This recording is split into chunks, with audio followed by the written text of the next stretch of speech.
O Salmo 19, versículo 7, ele começa assim: a lei do Senhor é perfeita, ela restaura a alma.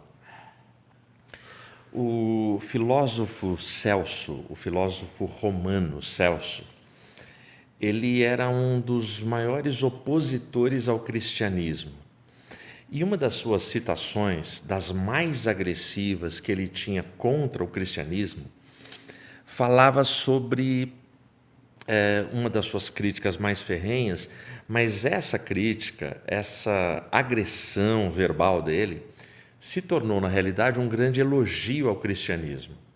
Ele dizia assim: a importância do cristianismo está no excessivo cuidado que se dá a cada alma. Ou seja, a crítica dele tinha a ver com o cuidado individual que o cristianismo dedicava para cada ser humano. Enquanto a visão do Império Romano, da filosofia romana, era olhar para a massa como um grande pacote, um todo. Ao passo que no cristianismo o olhar é individual. Deus quer salvar o mundo inteiro, mas ele tem um olhar exclusivo, especial, personalizado para cada um de nós, para cada história. E é interessante quando você pensa no Salmo 19:7 com essa crítica. A lei do Senhor é perfeita, ela restaura a alma. E aí a crítica do filósofo romano Celso, o cristianismo ele tem um cuidado excessivo com cada alma. Alma é esse mundo interior que move as nossas emoções, as nossas decisões, o nosso caráter. A nossa alma é que produz as nossas lágrimas, os nossos amores, as nossas tristezas, as nossas angústias, as nossas grandes frustrações. É a nossa alma que celebra, que vibra com as nossas conquistas. É a nossa alma, não é o corpo, não é essa matéria, mas é a nossa alma. E como é importante pensar que o meditar na lei do Senhor restaura a nossa alma, cura a nossa alma. E como é importante saber que, na visão de um crítico, o cristianismo ele dá uma preocupação excessiva com cada alma humana. Nós precisamos, a nossa alma precisa desses cuidados para enfrentar as lutas da vida. Nós precisamos justamente de termos recursos para conseguirmos combater os combates da vida. E aí Jesus deixa para a gente uma dica preciosa de um serviço secreto. Um serviço que a gente precisa fazer de forma secreta, para que a gente possa usufruir os benefícios desse serviço. Eu vou ler para você. Se você estiver com a sua Bíblia aberta aí, abre no Evangelho de Mateus, no capítulo 6. Eu vou ler os versículos 16, 17 e 18 em nome de Jesus. Além disso, quando jejuardes, não sejais como os hipócritas, de semblante triste, porque desfiguram a face para que aos homens pareça que jejuam. Em verdade eu vos digo que eles já receberam a sua recompensa. Tu, porém, quando jejuares, unge a tua cabeça e lava a tua face, para não pareceres aos homens que jejuas, mas a teu Pai, que está em secreto, e teu Pai, que vem em secreto, te recompensará publicamente. Amém? Fecha os olhos. Senhor, glória, honra, louvor, majestade, adoração pertencem somente a Ti.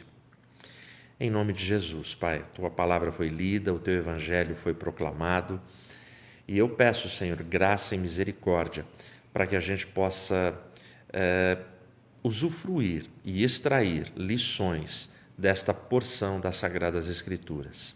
Fala conosco, nos orienta, nos edifica, nos exorta.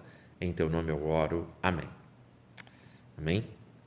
Nesse capítulo, que está inserido no Sermão do Monte, nesse capítulo, desde o seu início, Jesus ele está orientando, está ensinando e está passando para a igreja cristã 3 práticas piedosas que acompanham a igreja cristã durante todos esses milênios e antes do discurso de Cristo no Sermão do Monte. Essas 3 práticas piedosas são práticas que devem compor as nossas liturgias, as nossas rotinas, os nossos planos, as nossas estratégias. São práticas piedosas que devem estar na vida pessoal e particular de cada discípulo, de cada discípula, de cada seguidor de Cristo. Eu vou aqui, resumidamente, mostrar para você as 3. Logo nos versículos 2 e 3 do capítulo 6, já aparece a primeira. Olha como Jesus diz: quando, portanto, deres esmola, não toques a trombeta diante de ti, como fazem os hipócritas nas sinagogas e nas ruas, para serem glorificados pelos homens. Em verdade, eu vos digo que eles já receberam a sua recompensa. Mas, quando tu deres esmola, não deixa a tua mão esquerda saber o que faz a tua mão direita. Primeira prática piedosa, esmola. O ato da compaixão, o ato da beneficência, o ato de ajudar. E eu queria que você gravasse a palavrinha que aparece aqui logo no versículo 2, né? Quando você der esmola, não seja como os hipócritas. Não faça como fazem os hipócritas. Segunda prática piedosa que Jesus ensina aqui nesse capítulo, versículos 5 e 6. E quando tu orares, não sejas como os hipócritas, pois eles adoram orar em pé nas sinagogas e nas esquinas das ruas para serem vistos pelos homens. Em verdade, eu vos digo que eles já receberam a sua recompensa. Mas tu, quando orares, entra no teu quarto e, fechando a tua porta, ora a teu pai que está em secreto, e teu pai que vê em secreto te recompensará publicamente. De novo, as mesmas expressões. Olha, quando você for orar, não seja como os hipócritas. Então aqui a gente tem a segunda prática piedosa. Primeira prática que Jesus ensina, esmola. Segunda prática, oração. E aí a terceira prática, que foi a que eu li para você, e eu vou repetir apenas o início do versículo 16. Além disso, quando jejuares, não sejas como os hipócritas. Percebeu?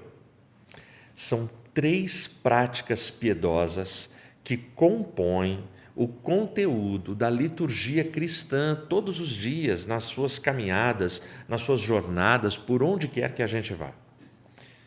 Esmola, oração e jejum. Hoje, o nosso foco, a gente vai investir tempo para falar sobre o jejum.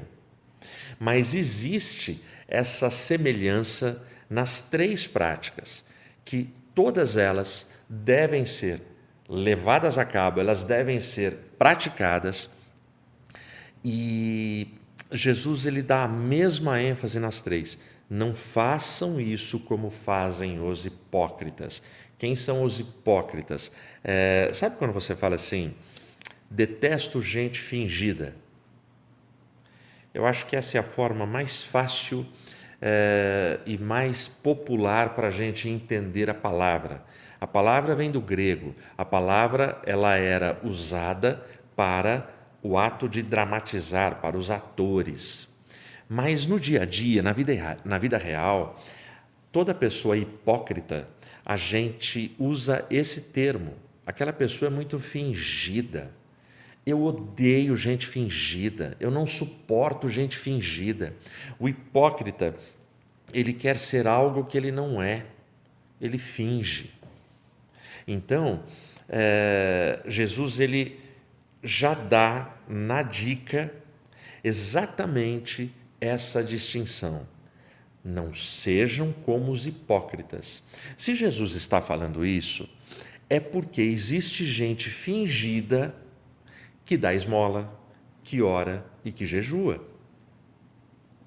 Se você prestou atenção nas leituras que eu fiz, em todas elas, Jesus termina dizendo: eles já receberam a recompensa deles. Ou seja, qual é a recompensa de um hipócrita? A recompensa de um hipócrita é não ter a sua oração atendida, não ter o valor que se dá no céu para uma esmola, porque se eu fiz trombeteando, se eu fiz propaganda e fazendo marketing da minha esmola, para Deus não tem valor algum. Então, a recompensa das coisas que fingidos fazem é a recompensa de não ter eco nenhum, retorno nenhum vindo do céu. Ok? Bom, segunda palavra que eu queria que você também prestasse muita atenção, que aparece nas 3 práticas piedosas: esmola, oração e jejum. Nas 3, a gente pode aplicar já a primeira lição. A primeira lição é: o jejum, ele é voluntário.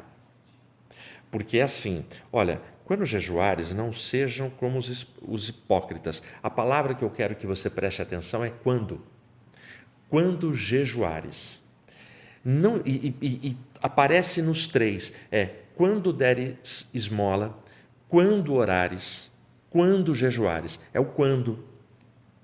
Jesus aqui no capítulo 6, ele não está impondo, obrigando e dando uma ordem que eu tenha que dar esmola, que eu tenha que orar e que eu tenha que jejuar. Jesus espera que os seguidores dele tenham essas práticas. Existe uma expectativa do céu de que nós tenhamos estas práticas piedosas, que elas fazem parte do portfólio, do cardápio cristão, para que a gente tenha uma vida cristã, para que a gente tenha práticas boas na nossa caminhada e no nosso dia a dia.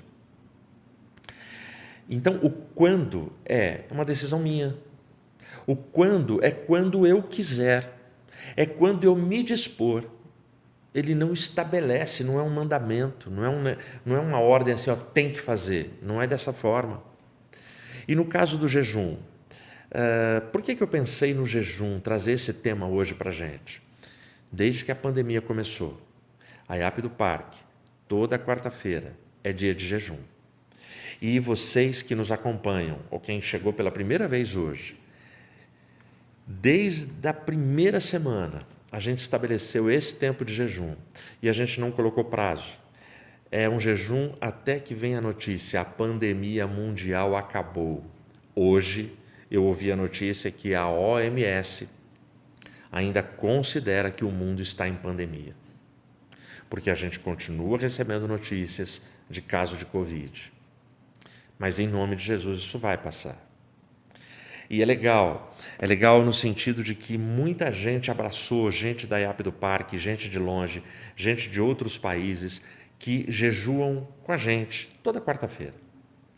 Toda quarta-feira, cada um estabelece o seu jejum e faz o seu jejum.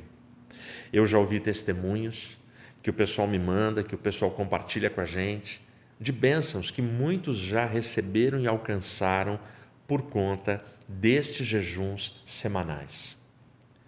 Já explicamos também que o jejum, ele é um período, ele é um tempo. Necessariamente você não é obrigado a fazer um jejum de 24 horas. Se você quiser fazer de 48 horas, você faz. Depende do seu organismo, da sua capacidade. Você também pode decidir se você faz jejum somente de sólidos, somente de alimento, e não vai jejuar de água, você vai tomar água. O seu jejum pode ser de 12 horas, de meio-dia. Você tem que saber qual é a sua capacidade, o seu limite. Porque todos esses jejuns que eu estou citando para você, nós vamos encontrar na Bíblia. São períodos que voluntariamente eu dedico e eu decido que vou entregar ao Senhor. O jejum já foi dito por um teólogo, e eu achei muito linda essa expressão. O jejum, ele é uma oração sem palavras.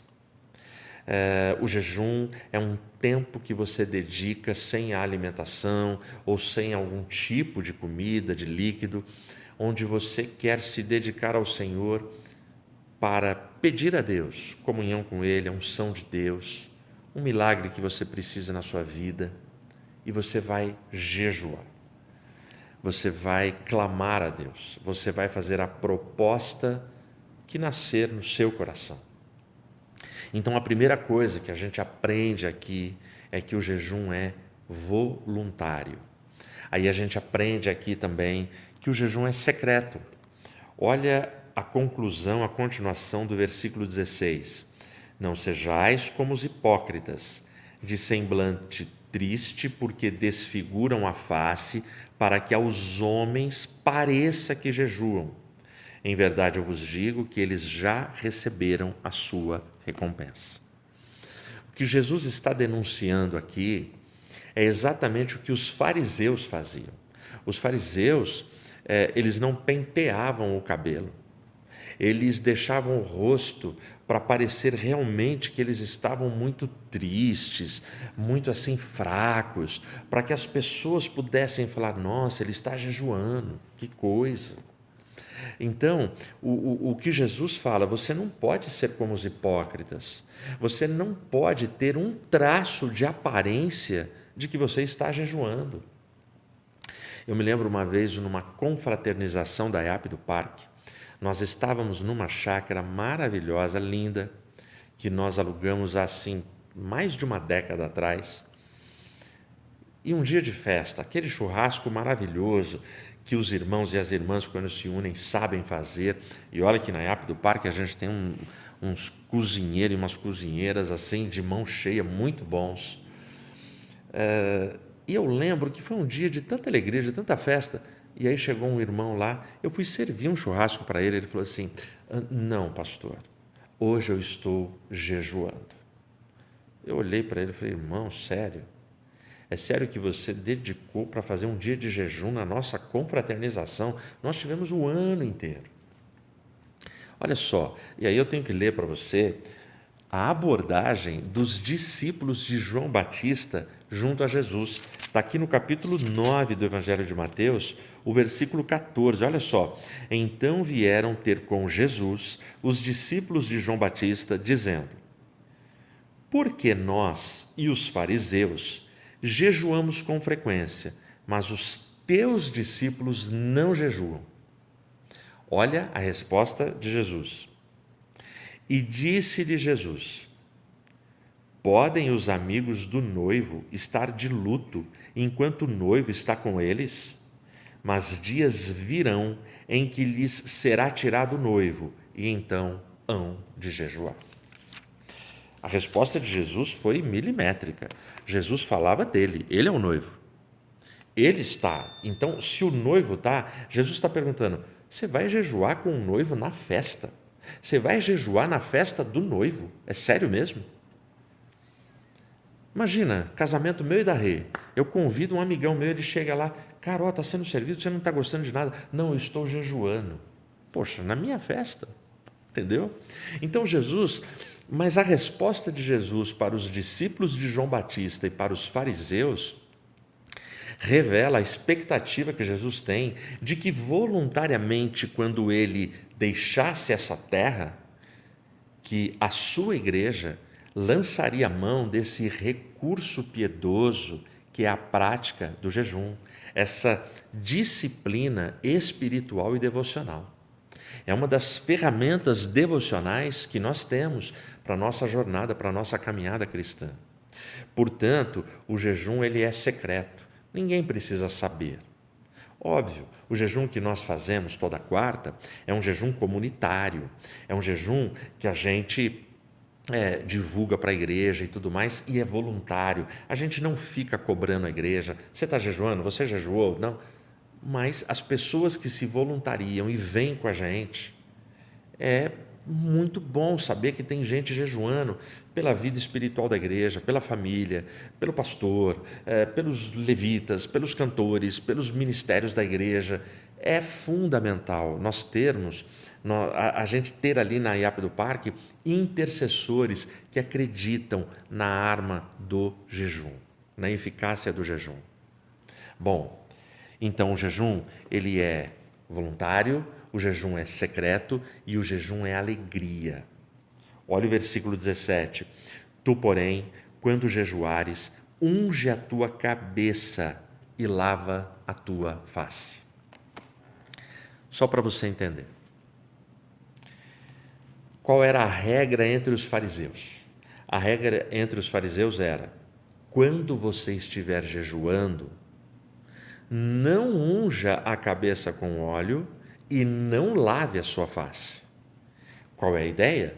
Se eu não ungir e se eu não lavar, eu vou me desfigurando e vou ficando com aquela cara de triste, com aquela cara de faminto, com aquela cara de sofrimento, para impressionar as pessoas de que eu sou uma pessoa piedosa.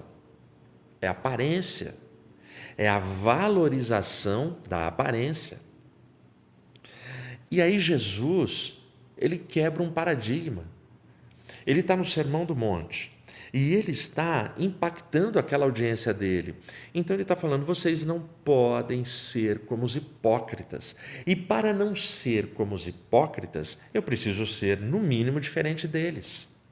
Então, se os hipócritas, os fariseus e os caras que admiravam os fariseus, eles não ungiam a cabeça com óleo e não lavavam a face quando jejuavam, Jesus está falando: eu quero que vocês façam exatamente o contrário. E qual é o simbolismo da unção com óleo e de lavar a face? Vistam-se com vestes de alegria.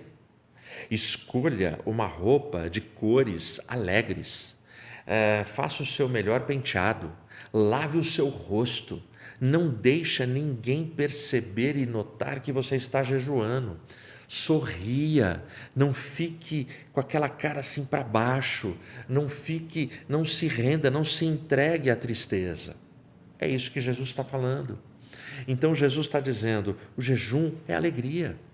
Tudo bem, eu sei que eu estou jejuando por uma causa, por um sonho, por um ideal, por um milagre que eu necessito. Eu sei que eu estou sofrendo, mas o que ele está falando esse é um serviço secreto. Esta é uma prática piedosa secreta, que você faz em secreto e ninguém precisa saber. Esse texto parece uma contradição. Quando Jesus fala isso, unge e lava o rosto, unge a cabeça e lava o rosto, Jesus não está falando para que a gente seja hipócrita. No sentido, Jesus quer dizer o seguinte: eu sei que vocês têm lutas, eu sei que vocês estão sofrendo, eu sei que vocês jejuam por causas e coisas que vocês necessitam, coisas pelas quais vocês estão esperando. Eu sei que é difícil esperar. Por isso que o Salmo 40, 1 e 2, o poeta hebreu vai dizer: esperei com paciência no Senhor e Ele ouviu o meu clamor. O esperei com paciência no Senhor e Ele ouviu o meu clamor é assim: eu esperei no dia do Senhor e não no meu dia, não é na minha data, não é quando eu quero. Então eu esperei com paciência no Senhor até que um dia, no dia dele, na vontade dele, ele ouviu o meu clamor. E o clamor do salmista, se você continuar lendo, a situação do salmista estava dura. Porque você chega no verso 2, o salmista vai falar para a gente o seguinte: ele tirou os meus pés de um lamaçal, de um charco de lodo, e colocou os meus pés numa rocha, e agora eu estou firme no Senhor. Ou seja, O salmista, ele estava há muito tempo esperando. A situação dele, ele estava no pó, ele estava mergulhado na lama, era humilhante. Mas ele esperou com paciência no Senhor, e na humilhação dele, o Senhor foi, ouviu, abençoou, tirou ele da situação e colocou ele numa rocha firme. Amém?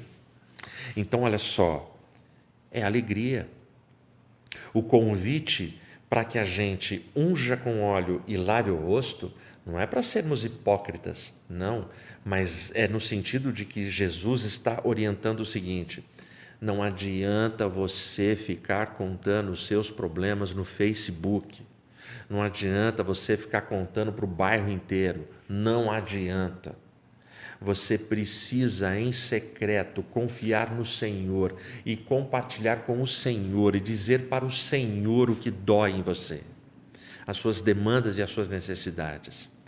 E ao confiar, vista-se com vestes de alegria.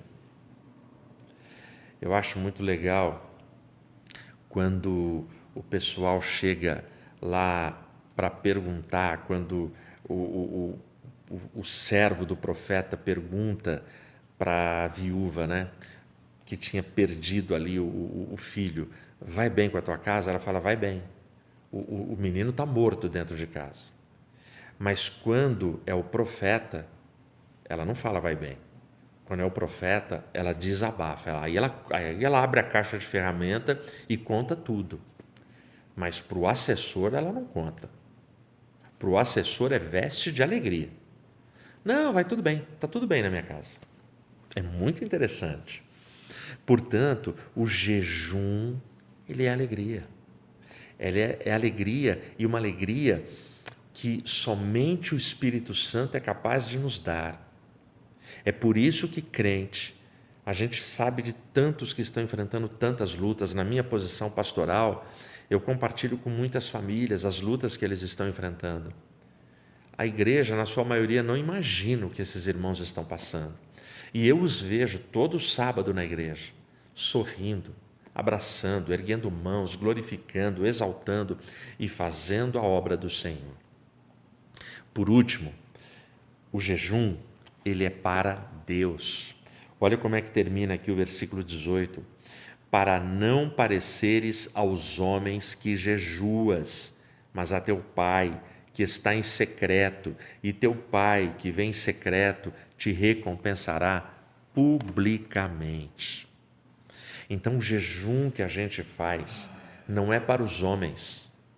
E ele explica aqui, ele tem que ser de alegria, você tem que ungir, lavar o rosto, para que não pareça aos homens que você está jejuando. Mas você jejua para Deus, porque o Pai está em secreto e está vendo. Amém? Então, o jejum que eu faço, esse serviço secreto que Deus colocou na minha mão, é um serviço secreto que eu dedico integralmente ao Pai do céu, ao Deus do céu. Bom, e o serviço secreto? O mais famoso que existe é o Serviço Secreto dos Estados Unidos da América. Esse é o serviço secreto mais famoso. E o que é o serviço secreto? Basicamente, a função primordial, prioritária, a função mais importante do serviço secreto dos Estados Unidos da América é garantir a segurança do presidente dos Estados Unidos e dos seus familiares. O detalhe: os homens que compõem o time do Serviço Secreto dos Estados Unidos, eles não usam uniforme, eles usam trajes comuns, porque eles não podem ser vistos, eles não devem ser notados. E não é que eles não podem ser vistos porque o serviço deles seja um serviço oculto, misterioso, que ninguém sabe. Não, o mundo inteiro sabe o que faz o serviço secreto dos Estados Unidos. O mundo inteiro sabe que onde anda o presidente dos Estados Unidos, o serviço secreto está em volta dele, nos quarteirões que estão ali em volta de onde ele está presente. Tudo é vigiado para evitar ataque, atentado, assassinato, para evitar qualquer perigo ao presidente dos Estados Unidos e aos seus familiares, esposa e filhos. A ideia do serviço secreto é que em cada evento público apareça o presidente dos Estados Unidos e que os homens do serviço secreto eles fiquem invisíveis. Eles não têm que aparecer. A gente não tem nem que notar que eles estão presentes. Essa é a eficácia e o sucesso de um serviço secreto. Quando a gente fala em esmola, oração e jejum, esse é um serviço secreto nosso. E nesse serviço secreto, em ambos os três, e no jejum, nós não temos que aparecer. Ninguém tem que olhar para a gente e falar assim, nossa, que semblante de quem está jejuando. Porque no momento que eu apareço, eu estou tentando pegar um pouco da glória que pertence somente a Deus. Na hora do serviço secreto, da prática devocional do jejum, quem tem que aparecer é Deus. A glória é totalmente dele, pertence somente a ele. Não dá para a gente querer dividir o palco, até porque nós não conseguiremos e não vai ter espaço para a gente no palco, porque ele não divide a glória dele com ninguém. Eu termino com a última frase do versículo 18. E teu Pai, que vê em secreto, te recompensará publicamente. Tem uma boa notícia aqui nessa expressão. Aliás, esta expressão se repete nas 3 dicas, das 3 práticas piedosas, das 3 práticas devocionais, da esmola, da oração e do jejum. A boa notícia dessa frase é: continue no seu serviço secreto sem que ninguém saiba. Se você precisar compartilhar com alguém, procure alguém da sua confiança que não vai te expor, que vai te ajudar em oração.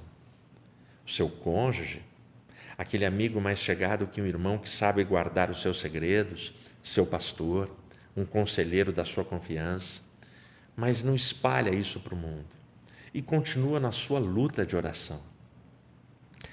O legal dessa frase, dessa certeza, é uma promessa. O teu Pai que está em secreto, porque Ele vê que você está fazendo a coisa de forma discreta, de forma secreta, sem trombetear para ninguém. O teu Pai te recompensará publicamente. O que eu penso dessa expressão não é que Deus vai mandar colar 50 outdoor na cidade, vai contratar uma banda, uma orquestra, carros de som, como é que é o nome daquele? Um trio elétrico e sair pela cidade. A bênção do Edmilson chegou. Não, não é isso. Não é nada disso que ele vai fazer. Vai publicar na televisão, nas redes sociais, não é isso. O te recompensará publicamente é que eu sei que tem muitas bênçãos que você está pedindo, que eu estou pedindo, que quando elas forem materializadas, elas vão aparecer. Elas vão aparecer, elas vão surgir. As pessoas vão ver.